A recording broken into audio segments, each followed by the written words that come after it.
Hey guys, my name is Stan Prokopenko. Welcome to Proko. In this episode, I'm going to be doing another critique.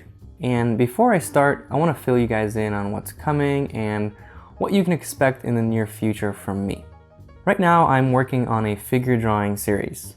I'm still in the planning stages. I don't want to just jump in and start making videos. I really want to do it right. I'll be working with models, so I have to know ahead of time what to shoot for multiple episodes. And it's going to be a fairly long series. I'll cover gesture, structure, proportion, foreshortening, all the basics, and then go really deep into anatomy. So I'm really excited. That's what I'm working on. While I'm planning all this, I'll be making more of these critique sessions and Q&As, and maybe some random videos like time lapses and stuff. These kinds of videos take less time to produce, which leaves me some more time to plan the figure series. But I'm still trying to make all the critiques and Q&As useful and as educational as possible. If you have any questions related to figure drawing or something you'd like me to cover in the series, shoot me an email, submit@proko.com, and let me know. If you want to submit artwork for a chance to get critiqued on the show, visit proko.com/critiques. Okay, so in this episode, I have one critique for John Willis, and specifically for this drawing. As you guys can see, John is already fairly advanced, and this is a really nice drawing. The reason I chose it for this episode was, well, for one, I wanted to challenge myself. And two, I thought it would be inspirational for everyone to see something a little bit more advanced and creative. So John, this is a really good start to a character concept. I'm not the most creative when it comes to concepting, and I think you've done a great job creating an interesting character. So I won't really try to help you there. But I do see ways that you could improve the drawing of this character. So I sat down and took a stab at doing my own version of your character, and I gotta say, I really enjoyed it. I usually draw and paint real people, whether it's commissioned photo or a model from life, so this was different for me. I found it really refreshing to be able to change things as I wish and to be able to push the anatomy without worrying that I'm making the person ugly. This monster creature thing is supposed to be ugly, so I was able to just focus on creating interesting designs, not necessarily making the subject attractive. Anyway, John, as I was drawing, I took some notes of things that I felt I wanted to change, so here they are. First, the eyes are different sizes, and it doesn't look like that's part of his character, it looks like a mistake. So that just goes back to basic construction in the early stages of the drawing. And actually, while drawing my version, I made a similar mistake. My eyes weren't lining up. One was higher than the other. I'll be posting a time lapse of my drawing in a few days, so watch and you'll see that I make that correction towards the end of the video.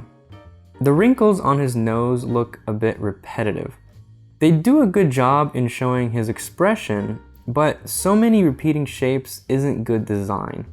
Look for ways to vary up the shape, size, edge, value in that area to add variety, and that should make your drawing more interesting and pleasing to look at. I noticed a little pattern in the way you choose to design your core shadows and reflected light.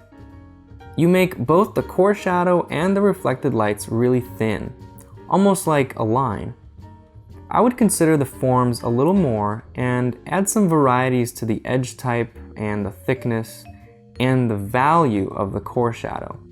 So for example, in the teeth, or tusks, whatever they are, you can have areas of the core shadow a little softer and lighter. It would make sense to make the bottom softer and the top sharper, because the form is larger at the bottom. But mainly you just want to look for ways you can add variety. In the top row of teeth, you push the left side up with the curvature of the lip. The teeth don't move up as the lip moves. Instead, just expose more of the gums in this area. By showing this curvature, you're indicating the tooth cylinder as if we're looking down at them. Judging from the rest of the drawing, I think we're looking straight at him. Or her?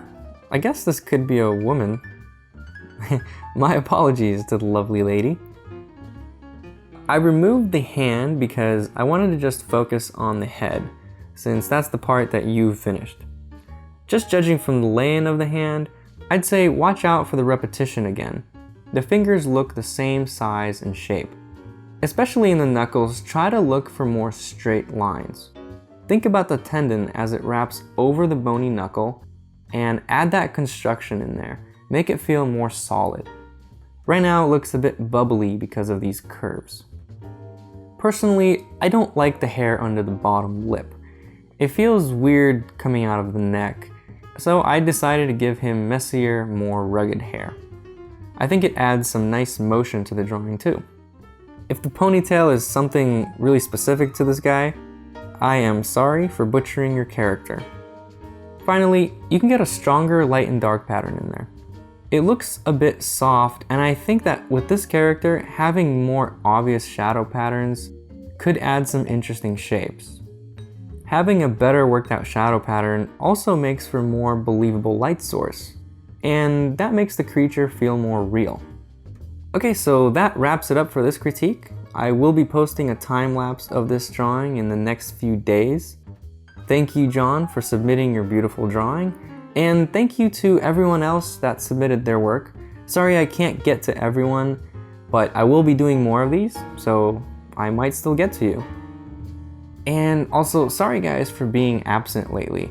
I've been a bit busy with painting deadlines and planning the figure series. I think I'll have more time now to focus on more videos, so thank you for being so patient. And if you like this video, I really appreciate it when you don't keep it to yourself. Share it with your friends. And don't forget to subscribe to the newsletter on proco.com to get updates on new videos. Thanks for watching.